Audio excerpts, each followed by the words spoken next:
Berikut cara screenshot di HP Samsung. Nah, di sini kita akan bahas beberapa cara. Pastikan teman-teman simak video ini hingga selesai. Nah, jadi untuk cara yang pertama adalah dengan menekan tombol power dan tombol untuk mengecilkan volume. Nah, di sini teman-teman silahkan klik secara bersamaan ya. Nah, ini udah cara yang sering atau umum. Nah, jadi kita tekan tombol untuk mengecilkan volume dan tombol power secara bersamaan. Nah, maka akan mengambil screenshot. Kemudian yang kedua, teman-teman bisa menggunakan panel Edge atau panel Edge seperti ini. Nah, ini ada opsi ambil gambar layar. Nah, bisa juga, ataupun mau screenshot persegi. Nah, juga bisa, oval juga bisa ya. Nah, ini saya contohkan yang persegi, kita klik. Nah, kemudian ini kalian bisa atur bagian yang ingin kalian screenshot. Lalu klik selesai. Kemudian klik panah ke bawah atau save.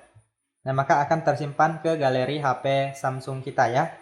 Nah, kemudian untuk panel edge ini harus diaktifkan ya. Nah, sebelum diaktifkan dia nggak akan muncul di sini. Jadi kalian harus masuk ke pengaturan, kemudian pilih di bagian tampilan. Di sini ada yang namanya panel edge. Nah, kalian klik. Nah, ini kalian aktifkan. Apabila belum aktif, kalian aktifkan aja di sini, maka dia akan muncul. Kemudian ini ada panel. Biasanya saya akan menambahkan tugas, pilih cerdas dan aplikasi. Nah, di sini kalian bisa lihat ada yang namanya edit. Nah, ini kalian bisa menambahkan aplikasi-aplikasi yang kalian inginkan. Nah, saya contohkan ini, tambahkan. Nah, mau dikurangi juga bisa. Nah, jadi cukup mudah ya. Kalau udah kalian bisa keluar dari sini. Nah, lalu selanjutnya yang ini juga bisa edit di bagian tugas. Nah, lalu di bawah ini ada gagang. Untuk gagang ini kalian bisa mengubah warnanya, warna panel edge-nya. Posisinya bisa diubah, bisa dikunci juga posisinya. Kemudian ini ada transparansi, ada ukuran, bisa diatur. Kemudian lebarnya juga bisa disesuaikan ya. Nah, ini bergetar saat disentuh juga ada. Kemudian udah diaktifkan, udah disetting, maka sudah bisa digunakan. Tinggal diusap aja seperti ini. Nah, maka cukup mudah sekali ya. Kemudian selanjutnya ada yang di bagian pusat kontrol atau quick panel ya, teman-teman ya. Nah, jadi kalian masuk ke pusat kontrol atau quick panel. Nah, di sini ada yang namanya ambil gambar layar ya.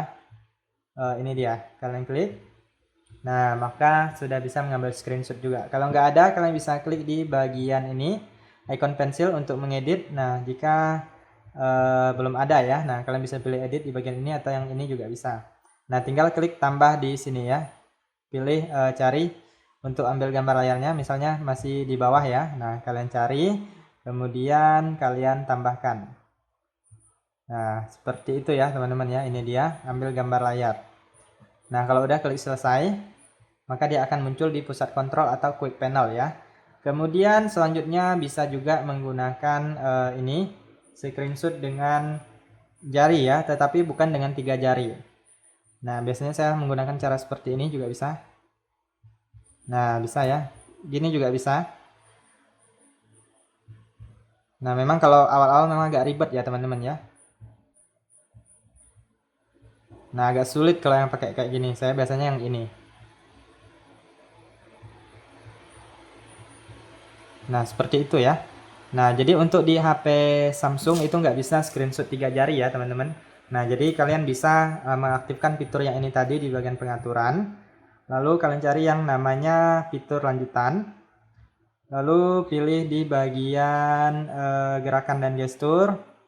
Lalu di sini ada yang namanya usapkan telapak tangan untuk mengambil. Nah, yang ini kalian aktifkan. Usap ujung tangan di sepanjang layar untuk mengambil gambar layar ya. Nah, jadi seperti itu. Kemudian bisa juga menggunakan yang namanya menu asisten. Nah, kalian masuk ke pengaturan, pilih aksesibilitas. Lalu di sini kalian cari yang namanya interaksi dan kecekatan. Ini menu asistennya kalian aktifkan. Lalu klik izinkan. Nah, maka dia udah muncul, ini dia. Lalu kalian gulir atau geser, pilih gambar layar. Nah, maka sudah bisa mengambil screenshot. Nah, kurang lebih seperti itu ya teman-teman ya untuk cara screenshot di HP Samsung. Silahkan dicoba aja, semoga bermanfaat. Dan sampai jumpa di video berikutnya.